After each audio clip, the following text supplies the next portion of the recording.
جب کوئی شخص فوت ہو جاتا ہے تو اس کے اعمال کا سلسلہ ختم ہو جاتا ہے۔ جب آپ تھے تو آپ نماز بھی پڑھتے تھے اور آپ کے نامہ اعمال میں اس کا ثواب درج ہوتا تھا۔ اب آپ چلے گئے دنیا سے تو نمازوں کا سلسلہ ختم ہو گیا۔ آپ صدقہ دیتے تھے، اس کا ثواب آپ کو دیا جاتا تھا، اب آپ نہیں دے سکتے۔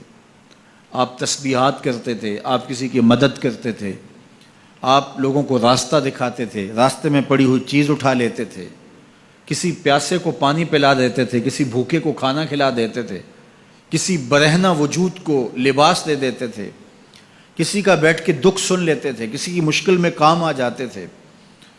آپ حج کرتے تھے، آپ عمرے کرتے تھے، آپ قرآن مجید کی تلاوت کرتے تھے۔ یہ کتنے اعمال خیر تھے جو آپ بجا لاتے تھے، لیکن جب موت آئی تو یہ سب کچھ ختم ہو گیا۔ الا من ثلاثہ، لیکن 3 اعمال کا ثواب ہے جو اس کے نامہ اعمال میں درج ہوتا رہتا ہے۔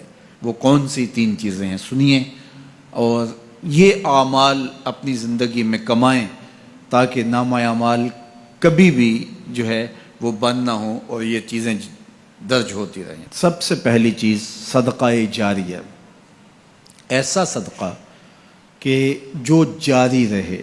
آپ نے مسجد تعمیر کروا دی، جب تک وہ مسجد موجود رہے گی اور لوگ اس مسجد کے اندر نماز پڑھتے رہیں گے، ان کی پیشانیاں سجدہ ریز ہوتی رہیں گی، تو نماز پڑھنے والوں کو تو ثواب ملتا ہی رہے گا، جنہوں نے مسجد تعمیر کروائی ان کے نامہ اعمال کے اندر بھی ثواب درج ہوتا رہے گا۔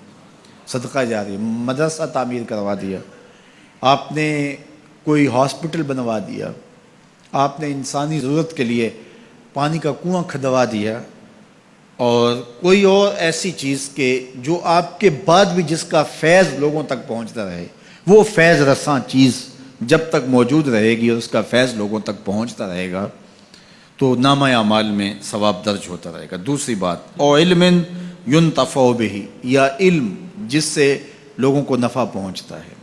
یہ ایک ایسا کھاتا ہے جو کبھی بھی بند نہیں ہوتا۔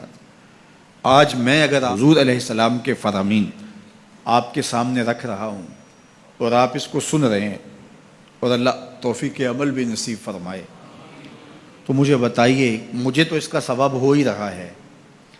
اب جس استاد نے مجھے پڑھایا ہے اور یہ سکھایا ہے، یہ جتنے لوگ سن رہے ہیں سب کا ثواب میرے استاد کے نامہ اعمال میں درج ہو رہا ہے، اور میرے جیسے اور بھی شاگرد ان استادوں کے جو اگر یہ کام کر رہے ہیں تو ان کا ثواب بھی استاد کے کھاتے میں درج۔ اب اس کا ثواب پھر ان کے استاد کے کھاتے میں درج، اور پھر ہمارے استادوں کے جتنے بھی ہم سبق تھے سب کا ثواب ان استادوں کے کھاتے میں درج، اور پھر ان کا ان کے کھاتے میں، اور یہ چلتے چلتے حضرت ابو ہریرہ کے کھاتے میں چلا گیا، اور پھر ان کا ثواب رسول کریم کے کھاتے میں گیا۔ اللہ اکبر۔ تو بات کر رہا تھا کہ اس طرح کھاتے بڑھتے چلے جاتے ہیں اور نامہ اعمال میں ثواب درج ہوتا چلا جاتا ہے۔ او علم ينتفع بہ، ایسا علم جو نفع دیتا ہے۔ او ولد صالح یدعو لہ، تیسری بات، صالح اولاد جو ماں باپ کے لیے دعا کرے، اور ماں باپ کے لیے جب دعاؤں کا سلسلہ اولاد کی جانب سے جاری رہتا ہے تو وہ صدقہ جاریہ ہوتا ہے۔